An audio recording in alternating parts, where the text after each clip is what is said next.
Welcome back to the Milwaukee Market Update. We're covering real estate news and data and breaking it down to help you understand how it impacts your real estate decisions. Teaser: a Midwest city has been named the fastest moving real estate market. A little bit of deja vu. I pretty much used the same teaser last month with the most resilient market. Who could it be? I don't know. We'll see. Let's take away this episode. We're looking at the data in Milwaukee here to see what's changed, and also what really hasn't changed, I think, is the most important thing there. We're also looking at what does a typical winning offer look like. We got some data to kind of show you if you want to win, what that might take for you.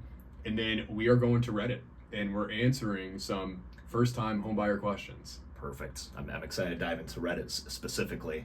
That's one of my new pastimes is figuring out the advice that people are looking for. But we're here to give you the info you need to make the right decisions regarding your real estate. Should I buy a home now? Should I be selling? Is the housing market about to crash? Are these headlines I'm reading, content I'm seeing in social media true or even relevant to me? If you're new to the show or returning because you found value in our previous videos and episodes, please take a second to subscribe now. This helps us reach more people who need this information. You can follow us or reach on Instagram, Horizon Homes, MKE, or homewithhorizon.com. Awesome. This episode is brought to you by Venture Title. Venture Title for all of your closing and title needs. We use them. We've worked with them for several years now. They're phenomenal. Great people. Brought to you by Venture Title. Yeah, and with that, I'm Ty. I'm Nick. With Compass, your local real estate experts.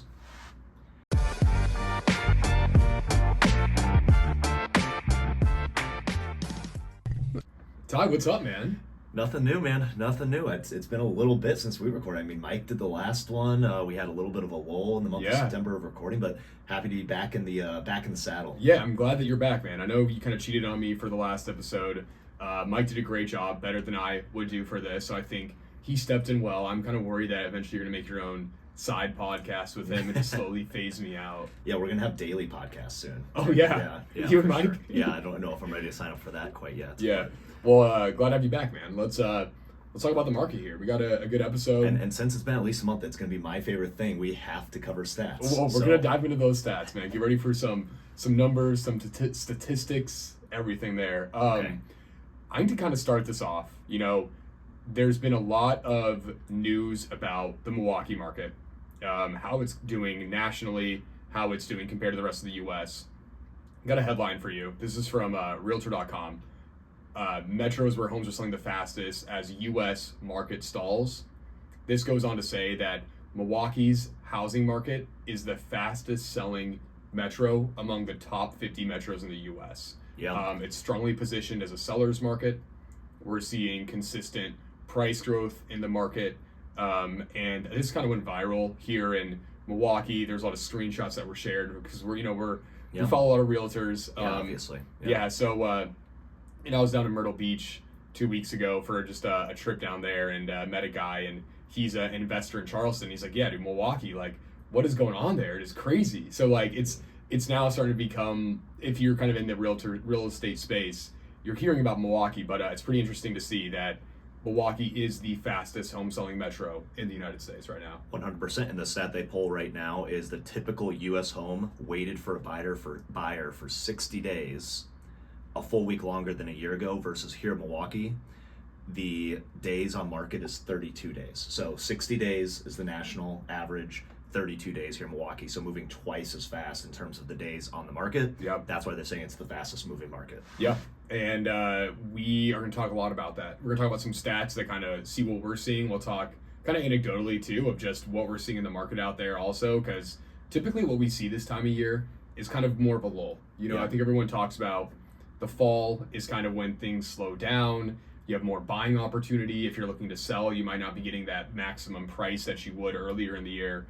And, I don't know if we're quite seeing that right now. No. And like typically we find June of this year was essentially like our peak sales month in terms of like the number of listings that closed. We are now on that decline down from the mountain. So if you look at, our stats of closed sales, last month, we're about a month out. August, 1,480 homes sold. We're on that decline from back in June. We almost hit 1,700 homes sold. So you're going to see less listings sell. And that's almost always correlated with there's just less homes that are being listed every single month. We're on that decline as well. Last month we had 1,800 homes listed versus this year we peaked at about 2,200 homes listed. So 400 homes listed in any given month, and it's going to continue to dip down. Mm-hmm. Interesting stat line for that new listings number, down 6% versus a year ago in terms of new listings coming in the month of August. That's down from the trend of about up 4%. We were seeing a steady incline of listings coming in. Yeah, and something that's also interesting too is you typically see fewer listings start to hit the market right now, so fewer transactions happening. Normally we see median sales price start to dip down too, and what's been interesting is it's been flat the last 3 months from kind of that peak in June. So it's still kind of what this data is showing me is that sure there's fewer people selling right now, but it's still competitive, and it's still, we're not seeing the typical fall seasonality like we do where prices soften. It's still competitive. But I love that piece you shared right there of like the sales price usually starts going down, so like it usually is going up year over year. So like this year as an example, we're at the average or median sales price of $379,000. That's up 6% versus a year ago at $358,000. Usually what you see is July versus August.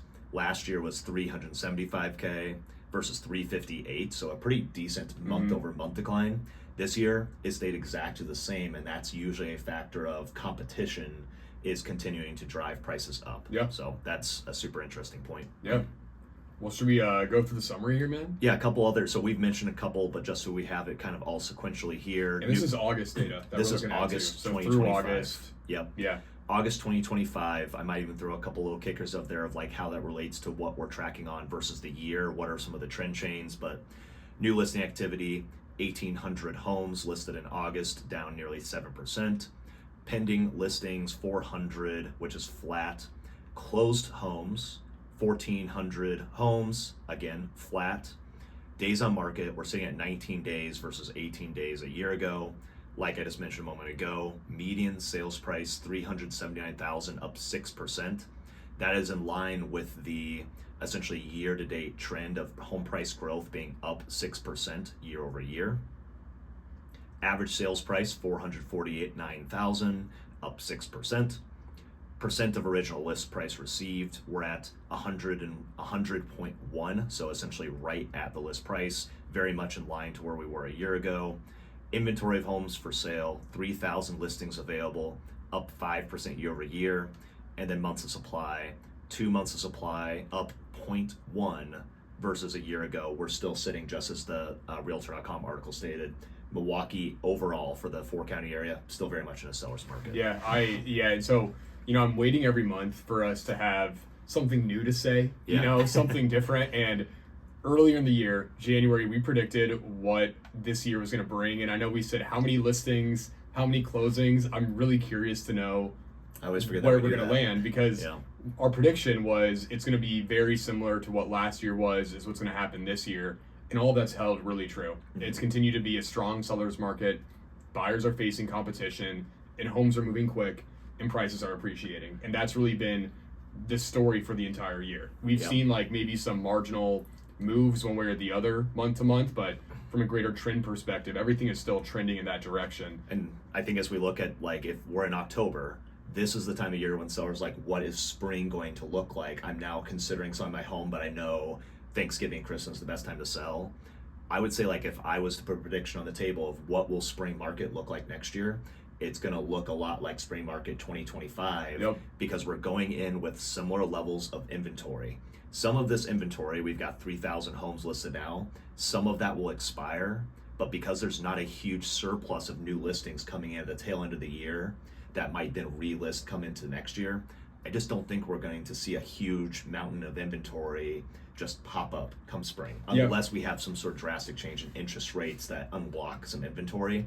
But I think that's going to unlock just as much demand at the same time. I agree. I think everything that I'm seeing, again, this is all coming from the lack of supply that we have, where we need essentially double the number of homes to be listed for sale to be in a balanced market. Mm-hmm. And until we get to that point, we're in a seller's market. And so I guess like if you're a buyer hearing this, you're a home seller hearing these stats, like what would be your main takeaways? My main takeaway, and I was sharing this with other people we've been talking to recently, it all comes back to inventory. and we're sitting at 3,000 homes available for sale right now. And if you go to our like historical line chart all the way back to peak season of 2019, so that would be like June, July, August, we had 5,000 homes available for sale. We have 3,000 today.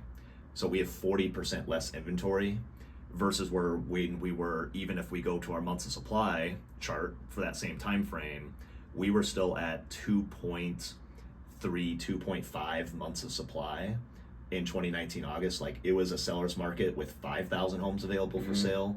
It's a seller's market now with 3,000. Sometimes we can't even quantify the demand because you can only have one accepted offer on a home, which is how we get these demand metrics of months of supply.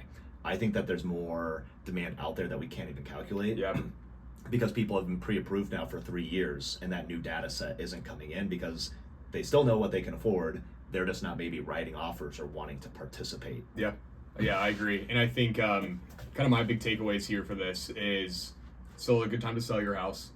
As a buyer, it's a difficult time to buy. Doesn't mean it's a bad time to buy. It just means it's going to be difficult. And I think if you're a buyer that's considering entering the market, or you've thought about entering the market, the more that you can do to prep right now, to know what you're looking for, to start going on tours, finding your realtor, getting pre-approved, and getting into the market and just seeing inventory, the better you're going to be equipped when that time comes. We're not in a market where we can go see 10 homes in a weekend and then have a couple of days to kind of decide what's the best one. Our market is very much, you're waiting for that one home to pop up. Yeah. We're going to see it right away. And then if it's the one for you, we're putting an offer in probably within 24 hours. And so the more that you can get in the repetition of being ready to strike is very much how you're going to have to succeed in this market we're in. Totally agree. And to encapsulate, it's like a lot of people have this question this time of year of, what should I do? Is my home going to be worth more as a seller next year? Probably. If you're a home buyer and you're like trying to make the decision, is it a bad decision to buy a home? Like you said, it's a tough time to buy, not a bad time to buy. If you were a home buyer back in January 2022, the median sales price was $250,000. It's $380,000 today. We are in the exact same market environment in terms of months of supply versus demand, that if we look 3 years into the future, is it possible that home prices could go up another $100,000 for the typical Milwaukee home? Absolutely. Yeah, because there's nothing different about the market now than there was then, and look at where the prices went. Exactly. Yeah. So that would be like, you need to go back to the basics and make sure you buy what you can afford. Like, that still holds true because obviously interest rates were different back in 2022 in January 2022. So that's something to consider too. I want to talk about something else here on this too, because I kind of stumbled across some data that shows what does a typical winning offer look like? Because I think the numbers we just went through is great at a high level. It's great to just see, okay, what's the market doing? But I think seeing what the actual typical winning offer is a peek under the covers for a better reflection of what the market actually looks like as a buyer or a seller. Which we speak to anecdotally all the time of like, what's winning. I know this is a pretty large data set of about 300 accepted offers per month. Yeah, so we're looking at a large sample size. I don't know how many closings there were. It'd be kind of cool to see percentage-wise what this makes up of that. But basically, this is looking at, just to summarize kind of what we're seeing, this data set goes from April to August for this year. On average, we're seeing a winning offer half the time has a waived inspection. So that means 50% of the time the winning offer has a waived inspection. 50% of the time they are not waiving inspection. So half, essentially. 50-50. Yep. What we do a lot of times for clients that we're working with that are buyers is, instead of waiving the inspection, what we're doing is we're putting in what's called inspection coverage, where we're saying if the total repair costs for the inspection items come back less than the dollar amount that we set, we take the home as is. Yep. If it comes in over that, we can negotiate on the amount over that dollar. Well, so half the time the winning offer has a waived inspection, half the time it does not. Of the ones that, so they have an inspection contingency. I want to make sure I'm explaining this all well. It's kind of hard to follow. For sure. Of the ones that have the inspection contingency, 30% of the time there's inspection coverage. Right. So of the half, 30% have some sort of inspection coverage with an average around $5,500. So what that, I mean, to me, this says two things. One is that it's competitive, and the winning offer, sometimes you have to waive an inspection to get it. Not saying that we advise that, but that's sometimes what it takes. Just reality. Yeah. And like, we're not going to sit here and say, no, you're going to be fine without, because the data does not show that specifically. Correct. Just learn from reality. And then, so that's kind of the inspection side. That a winning offer, it's either going to be a waived inspection, or there's going to be inspection coverage of around 5,500 most of the time. That's like 75% of the time. It's got one of the two things.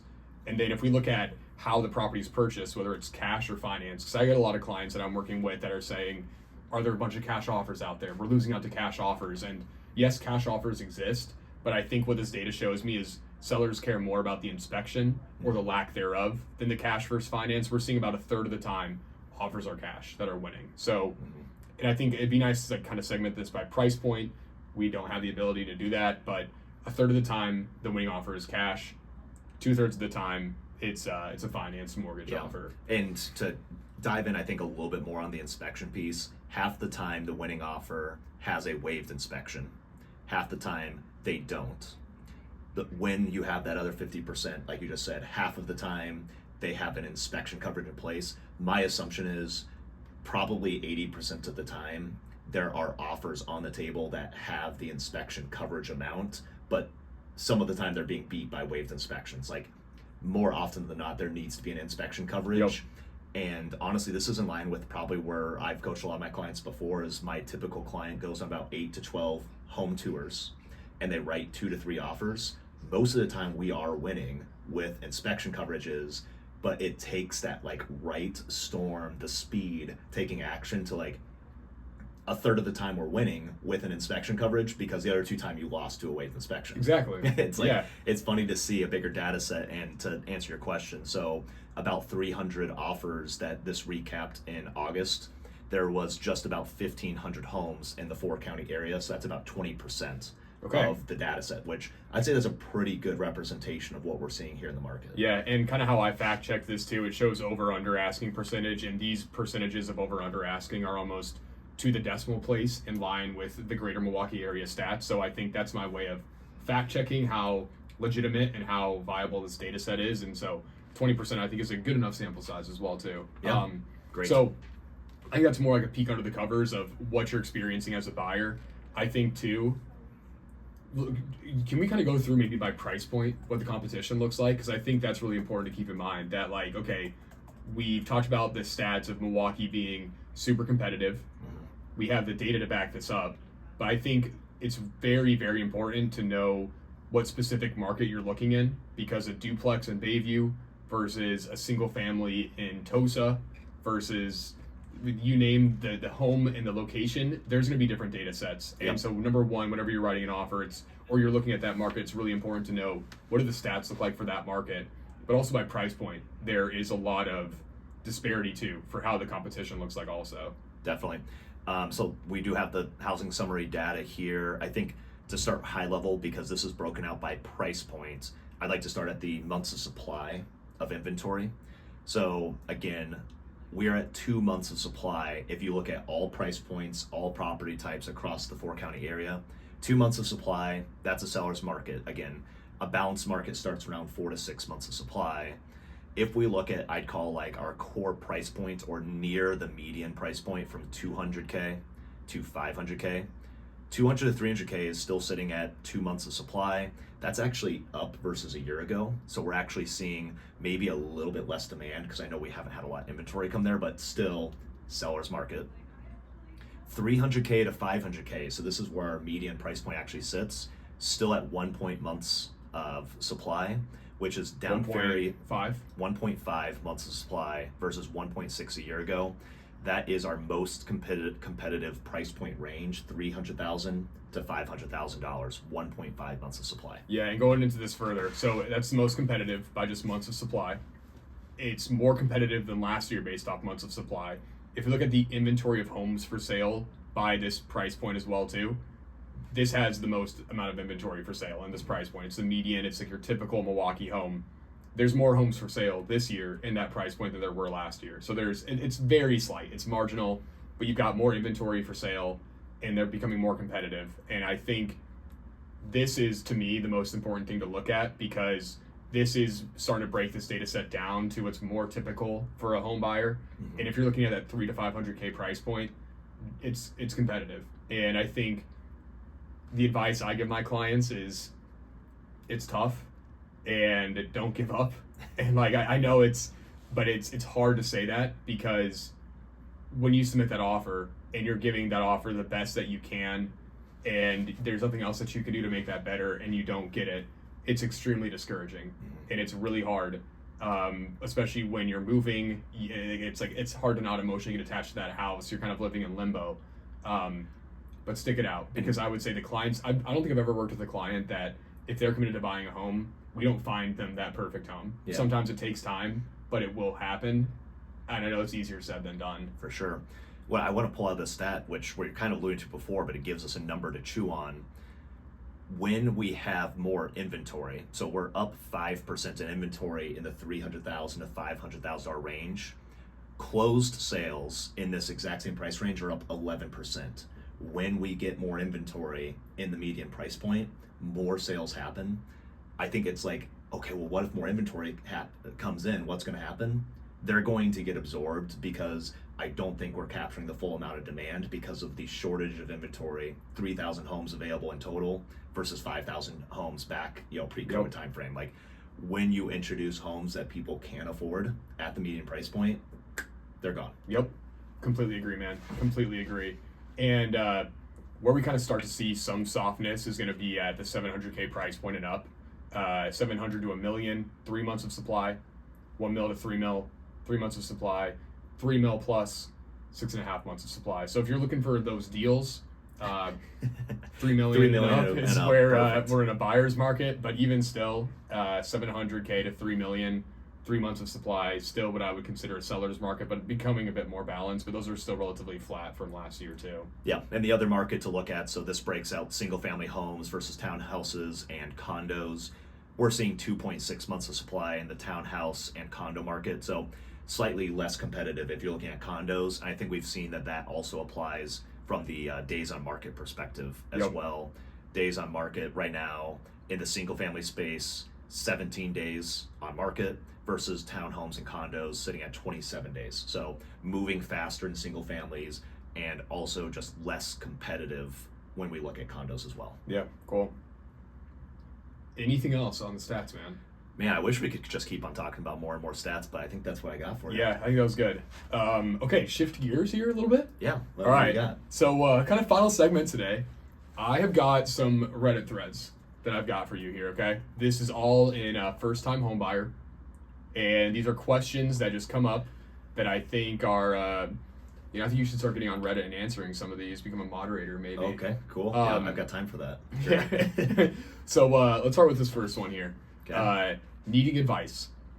So for people who got their first home through FHA, what would you have saved up for, besides saving for a down payment, emergency funds, and closing costs? Do you think saving up for basic needs like a washer, dryer, and or fridge? Does it depend on the seller/contract? I would say they kind of answered their own question inside of the question themselves. Is there anything I should be saving for if I'm doing an FHA purchase, which is a 3.5% down payment, emergency fund, and my closing costs? No, that's literally the perfect answer of what you want to be saving for. So you've got your down payment, you want to have your emergency fund, and you're going to hear a bunch of different varieties of 3 months of your fixed expense up to 12 months of your fixed expense that you want to save. Closing costs typically end up being about 1% to 2% of your purchase price. So yes, to buy that home, you're going to need about 5% of the cost.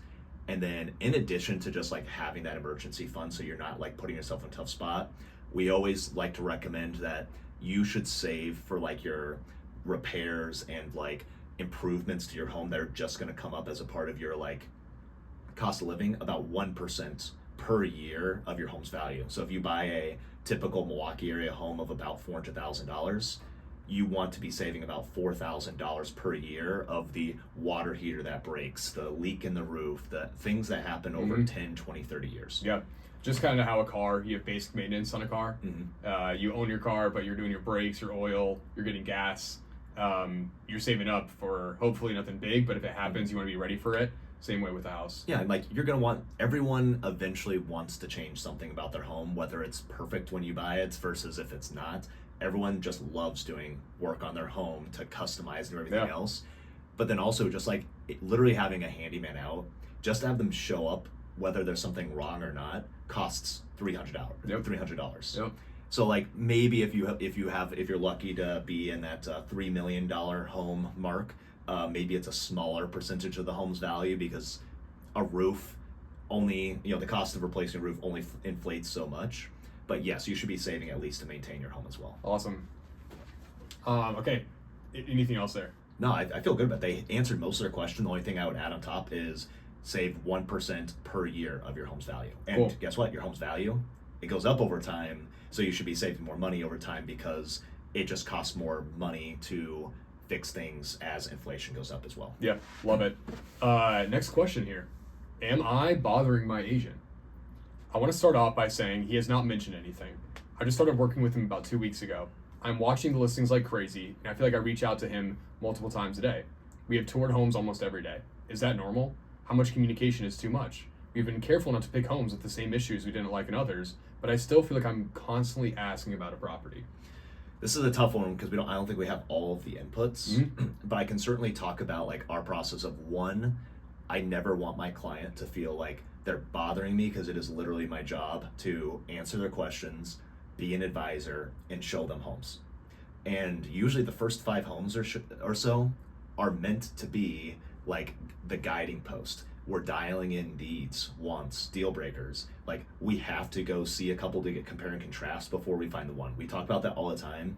It is not our goal to see one home and get the accepted offer because that's where fear of missing out or buyer's remorse comes into play.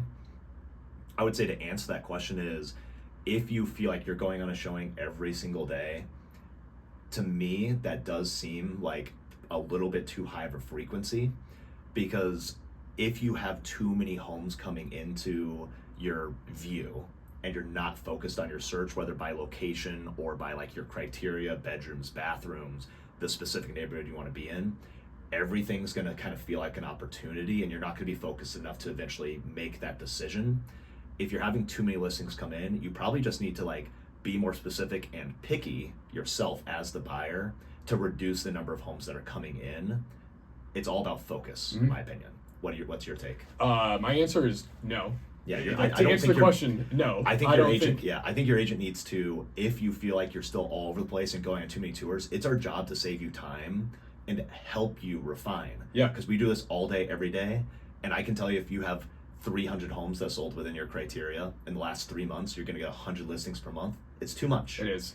And we can do that exercise to see are you too broad, or even if you're the opposite end of the spectrum of I'd never reach out to my agent because all these homes suck, are you too narrow as well? Yeah, so like my answer to this is no. Like you're not bothering your agent. That's what we're here for. And I like the clients that are looking at inventory like crazy. Definitely. That's I think that's what it takes. You as as a buyer, that's like your job is to look for homes, and then our job is to help you to get that accepted offer and point out potential red flags. Sometimes it is also to find you the house, but I like how you mentioned here too. Homes with the same issues we don't look at. Like great, you're learning, and I think too you've been working with this realtor for 2 weeks, so you've probably just been going to see homes maybe longer than 2 weeks, but we'll say a month. And part of the first month is learning what's important, what isn't, what do you want in a house, what do you not want in a house. And I guarantee that the frequency of you going to see houses is probably going to slow down as you find that criteria.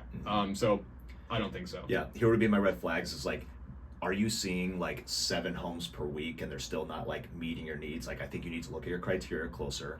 If you've looked at 5 to 10 homes and you don't feel confident yet of what do I do when I find the one, like writing an offer, what's the strategy, what will it take to win? If you haven't had a strategic conversation, that would probably be a little bit of a yellow flag too, of like once I find it, what do I do with it? Yeah, I think that's an important conversation to focus in as well. Yeah. Is a lot of people are afraid to like actually pull the trigger on one of these homes if they don't have an idea of what the end or the finish line looks like, or how am I going to be protected when I write the offer, because I'm a little scared. Like you might be a little bit scared buying the biggest asset you're ever going to buy in your life. And it's your agent's job to coach you up so you have more confidence. Cool, love it. Last question here. Okay. Okay, It's a tough one. Thoughts on waiving inspections to try to get the winning bid. I live in a hot market, Buffalo, New York, and I don't know what it's like in other cities, but here, pretty much any good home is listed with a notice. Offers are due 1 week from listing date at 10 a.m. So you have 1 week to look at the house and make a decision. I like that a little bit, actually. Offers are due a week after they're listed. Yeah. That would be nice. That would be great. Not as hot as Milwaukee. Not 3 days. Offers are due as soon as possible. Yeah. Then everyone puts in their best bid, no escalation clauses, and you hope you're picked. I missed out on 3 houses I made good offers on because I think I was not willing to waive inspection. Annoyingly, my agent never is able to find out the price it went for or the terms. I don't know if my agent sucks or if listing agents really don't reveal this info. All these houses had 5 to 10 other offers. I just feel like I'm spending $300K plus on something and not knowing if there are major problems that can have health implications or cost implications are crazy. Am I wrong? Let me talk about this first. Yeah.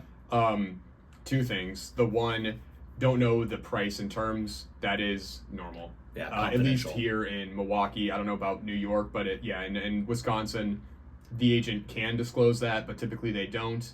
We typically know the number of offers, and then based off kind of the offer that we write, we can kind of see how do we rank up among the mix if they're able to, if they want to disclose that, and then also from that you can kind of piece together how the offer looked. Yeah. But I've worked with some.